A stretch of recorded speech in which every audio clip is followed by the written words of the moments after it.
क्या आपको भी लगता है कि दुनिया में दो तरह के लोग होते हैं? एक वो जिनके अंदर एक मैग्नेटिक पावर होती है, जो भी काम करते हैं वही सक्सेस होते हैं, और एक होते हैं जो हमेशा सोचते हैं नहीं हो पाएगा, मैं नहीं कर पाऊंगा, यानी कि हाँ और नहीं कहने वाले लोग। जब भी आप कहते हैं कि मैं कर सकता हूँ तो आप बिल्कुल सही होते हैं, आप कर सकते हैं। और जब भी आप बोलते हैं कि मैं नहीं कर सकता, तब भी आप बिल्कुल सही होते हैं। नमस्कार दोस्तों, एक नई बुक समरी के साथ इस लर्निंग जर्नी में आपका स्वागत है। कैसे हम दोनों ही सिचुएशंस में सही होते हैं, जब हम बोलते हैं कि किसी काम को मैं कर सकता हूँ या फिर बोलते हैं कि इस काम को मैं नहीं कर सकता। चलिए जानते हैं आज की book summary, the power of subconscious mind से, जिसे लिखा है जोसेफ मर्फी ने। जोसेफ काफी समय तक भारत में भी रहे, इसलिए उनकी किताबों में वैदिक दर्शन की झलक भी मिलती है। आप जानते हैं कि हमारे ब्रेन को कॉन्शियस और सबकॉन्शियस दो भागों में बांटा गया है, यानी कि चेतन और अवचेतन। जोसेफ मर्फी ने अवचेतन मन की शक्तियों के बारे में इस किताब में बताया है, जिसका चैप्टर 1 है छिपा हुआ खजाना। ऑथर बताते हैं कि हमारे अंदर एक सोने का महल है। इस महल के अंदर आपको हर चीज मिलेगी जो आप चाहते हैं। आपको बाहर देखने की जरूरत ही नहीं है, क्योंकि आपके पास एक सुपर पावर है, वो है आपका सबकॉन्शियस माइंड, यानी अवचेतन मन। अपने अवचेतन मन से आप कुछ भी पूछ सकते हैं और कुछ भी मांग सकते हैं। आपको वहां से नए विचार, नई सोच मिलती है। नए नए आविष्कार करने की काबिलियत भी आपके अवचेतन मन में ही है। आप अपने अवचेतन मन से अच्छा लाइफ पार्टनर या अच्छी जॉब कुछ भी अट्रैक्ट कर सकते हैं। जैसे आपके बिलीव्स होंगे वैसे ही आपकी जिंदगी बनेगी। इसीलिए बेहद जरूरी है कि हम डर और अंधविश्वास से ऊपर उठे। हमारा दिमाग एक बगीचे के समान है और हम उस बगीचे के मालिक हैं। हमें ध्यान से देखना होगा कि उस बगीचे में किस तरह के बीज बोए जा रहे हैं। आपकी हर एक सोच आपका सच बनकर आपके सामने आती रहती है, इसलिए जरूरी है अपनी सोच पर काबू पाना। हम किस तरह के विचार बार बार अपने मन में डाल रहे हैं। इस दुनिया में जितने भी धार्मिक गुरु हुए हैं, सभी को बाहरी दुनिया में नहीं बल्कि अपने भीतरी जगत को जानने में रुचि थी। बाहर की दुनिया में सिर्फ वो ही दिखता है जो हमारे अंदर चल रहा होता है। आज जो भी हमारे साथ घटित हो रहा है, जाने अनजाने हमने ही क्रिएट किया है। किसी भी समस्या को सुलझाने के लिए आपको सबसे पहले अपने कॉन्शियस यानी चेतन मन पर ध्यान देना होगा। हमारे सभी डर, चिंताएं हमारे चेतन मन की कल्पनाएं हैं। आप सही थॉट चुन सकते हैं। अपने चेतन मन को शांत करके अपने अवचेतन मन को आज्ञा देके वो आपकी बात माने। कॉन्शियस माइंड एक जहाज के कैप्टन की तरह है। जैसे कैप्टन कहता है वैसे ही जहाज चलता है। जो भी बात आपका कॉन्शियस माइंड देखता है और सोचता है, वही बात आपका अवचेतन मन सच मान लेता है। जब भी आप बोलते हैं मैं उस काम को नहीं कर सकता, तो आपका अवचेतन मन उस बात को सच मान लेता है। इसलिए कोई भी नकारात्मक बात बोलने से पहले बहुत ध्यान दे। आपका अवचेतन मन हर समय एक्टिव रहता है और आपकी हर एक सोच को रिकॉर्ड करता रहता है। हमारा असली खजाना हमारे अंदर छिपा हुआ है। जब हम कोई चीज मांगते हैं तो हमारा अवचेतन मन उसे हम तक पहुंचाने के हर तरीके यूज करता है और उसे हम तक पहुंचाता ही है। चैप्टर 2, इंसानी दिमाग का राज। जो भी हमारा दिमाग बार बार सोचता है वो हमारे अवचेतन मन का सच बन जाता है और फिर वो अपने काम पर लग जाता है और धीरे धीरे उस चीज को बाहरी दुनिया में ले ही आता है। इसलिए जब भी हमारी सोच शांत और सुंदर जीवन की होगी तो यकीनन हमारी जिंदगी वैसी ही होगी। हमारा अवचेतन मन किसी भी बात में कोई कारण या लॉजिक नहीं ढूंढता।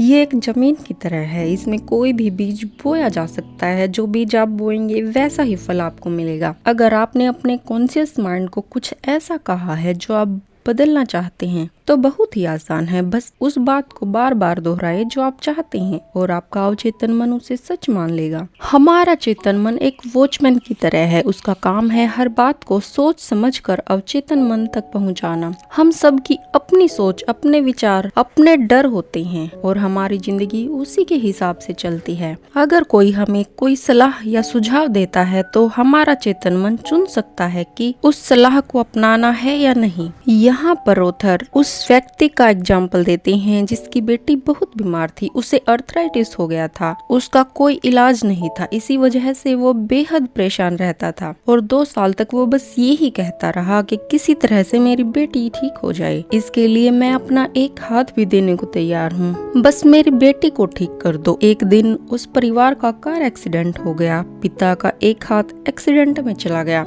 और कुछ दिन बाद ही बेटी ठीक हो गई। इसलिए ये बहुत जरूरी है कि अवचेतन मन से हम ऐसी बातें कहें जिसमें सबकी खुशी और प्रगति शामिल हो। सबकॉन्शियस माइंड के साथ आप कोई मजाक नहीं कर सकते क्योंकि वो आपकी हर बात को सुनता और मानता है। लोग कई बार हमसे कहते हैं कि आप ये नहीं कर पाओगे, क्यों कर रहे हो, ये मत करो, कोई फायदा नहीं होगा। बचपन से ही ये सब कुछ सुनकर हमारी जिंदगी पर इसका गहरा प्रभाव पड़ता है। इसलिए जब भी आपको कोई नेगेटिव बात बोले तो ये बेहद जरूरी है कि आप उसे अपने अंदर न जाने दे, उनके डर और उनकी छोटी सोच को अपना ना बनाए। एक बार एक ज्योतिष ने एक व्यक्ति को भविष्य देखकर कहा, ये सिर्फ 1 साल ही जिएंगे। ये आदमी घबरा गया, इसने अपने रिश्तेदारों को बता दिया और यहाँ तक अपनी वसीयत भी तैयार करवा ली और फिर अगले ही साल ये दिल का दौरा पड़ने की वजह से मर गया। किसी की भी कही हुई बात तभी शक्तिशाली बनती है जब हम उसे मान लेते हैं। हमारे पास चुनने की शक्ति है। हमें जिंदगी, प्यार, सेहत, आत्मविश्वास को चुनना चाहिए, ना कि डर और अंधविश्वास को। चैप्टर 3 सबकॉन्शियस का जादू।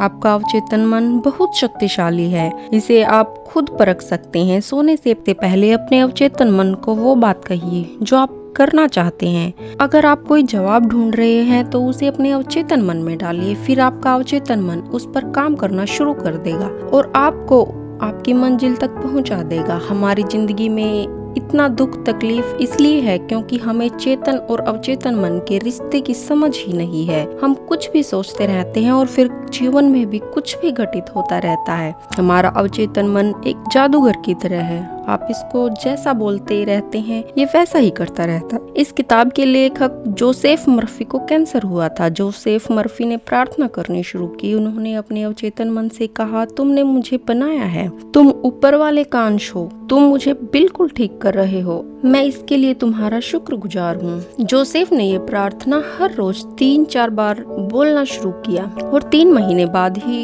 इनकी बीमारी पूरी तरह गायब हो चुकी थी। कोई भी बीमारी पहले दिमाग में जन्म लेती है और फिर शरीर पर दिखती है। अपने अवचेतन मन से पूरे विश्वास के साथ बात कीजिए। आपका अवचेतन मन आपका सबसे बड़ा दोस्त है, वो आपकी हर बात सुनता और मानता है। चैप्टर 4 पुराने जमाने की तरकीबें। पुराने जमाने में लोग झाड़ फूक के द्वारा इलाज किया करते थे। ओझा लोगों को कहते थे कि ऊपर वाला उन्हें दर्शन देने आ रहा है, अब उनकी तबीयत बिल्कुल ठीक हो जाएगी। अजीबोगरीब तरीके भी अपनाए जाते थे, जैसे छिपकली को मारकर उसे चांदनी रात में चांद के नीचे रखो। कहते हैं कि इन्हें अजीबोगरीब तरीकों से लोगों की सेहत में सुधार भी आ जाता था।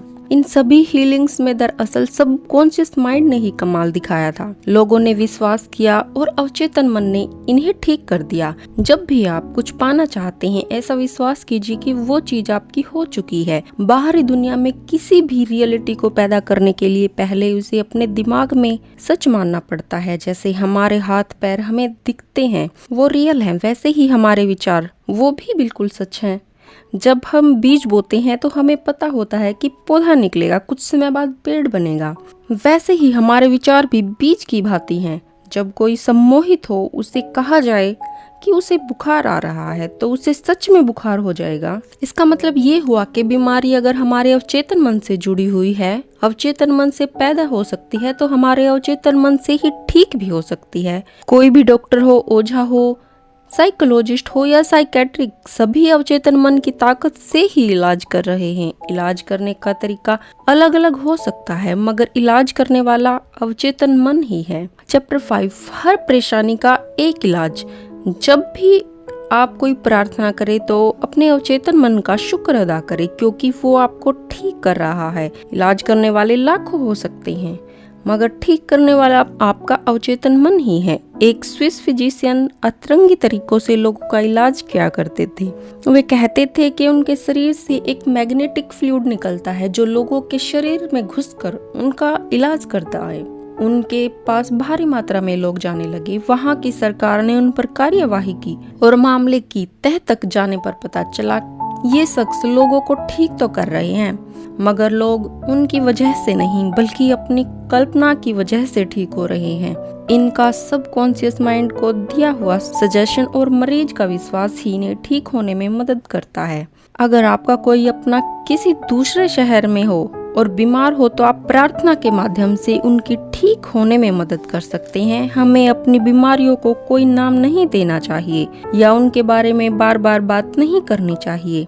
हमें वो बोलना और सोचना है जो हम चाहते हैं। चैप्टर 6, खुद को खुद ही ठीक करिए। आप खुद से जो भी पूरे विश्वास से कहते हैं, हमारा चेतन मन हमारी प्रार्थना या हमारी बात को अवचेतन मन तक पहुंचाता है और फिर वैसा ही होता है। जैसे किसी घर को बनाने से पहले हम उसका नक्शा अपने दिमाग में बना लेते हैं, वैसे ही हमारा जीवन भी हमारे माइंड में बन चुका है, बस अभी हमें दिख नहीं रहा। इसलिए हमें अपने जीवन का नक्शा सोच समझ कर बनाना चाहिए। अगर आपके नक्शे में डर, चिंता, परेशानी, दुख है तो जीवन भी वैसा ही होगा।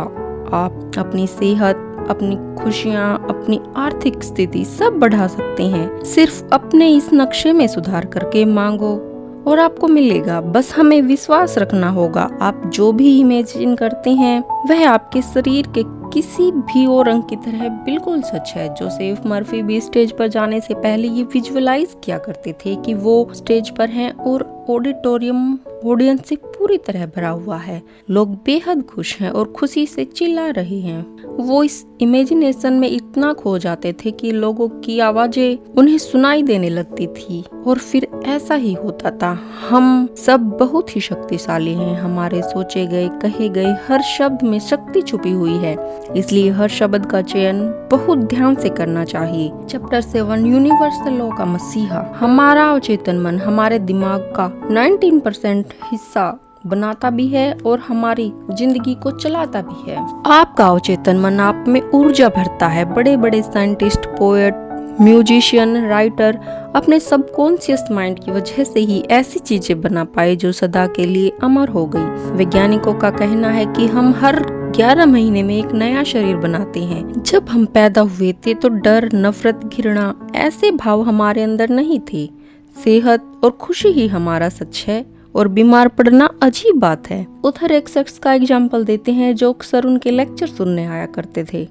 वो देख नहीं पाते थे। उसने अपनी आंखों को बिल्कुल ठीक कर दिया। सोने से पहले वे विजुअलाइज करते थे कि उनका डॉक्टर उनके सामने खड़ा है और कह रहा है, अरे वाह, ये तो चमत्कार हो गया, आपकी आंखें अब बिल्कुल ठीक हैं। 3 हफ्ते बाद जब वो शख्स अपने डॉक्टर के पास गया तो डॉक्टर ने सचमुच ऐसा ही कहा, ये तो वाकई चमत्कार हो गया, आपकी आंखें बिल्कुल ठीक हैं। रात को सोने से पहले आप अपने अवचेतन मन को कोई भी जवाब या सॉल्यूशन ढूंढने के लिए दे सकते हैं और इसके जादू को देख सकते हैं। इसके लिए बस एक ही चीज जरूरी है और वो है आपका विश्वास। आपको खुद पर विश्वास होना चाहिए कि आप वाकई क्या चाहते हैं। सोचिए, अगर आप एक गाड़ी में बैठे हैं और ड्राइवर को हर 5 मिनट बाद कोई नया रास्ता बताएंगे तो आप कहीं भी नहीं पहुंच पाएंगे। ड्राइवर परेशान हो जाएगा और आपको ले जाने से मना कर देगा। हमारी प्रार्थना 3 स्टेप्स में पूरी होती है। सबसे पहले अपनी प्रॉब्लम को समझिए, उसके बाद अवचेतन मन से उसका सॉल्यूशन पूछिए और विश्वास रखिए कि आपका काम हो जाएगा। प्रार्थना करने के बाद उम्मीद तो है, शायद हो जाए, नहीं हुआ तो जैसे शब्दों का उपयोग ना करें। जैसा आप फील करोगे वैसा ही होगा। आपने भी चैनल को सब्सक्राइब और वीडियो को लाइक कर दिया है। इसी विश्वास के साथ इस समरी को यहीं समाप्त करते हैं। आप अपने सुझाव हमें कमेंट करके दे सकते हैं। मिलते हैं नेक्स्ट बुक समरी के साथ। तब तक अपना ख्याल रखें, खुश रहें, मस्त रहें।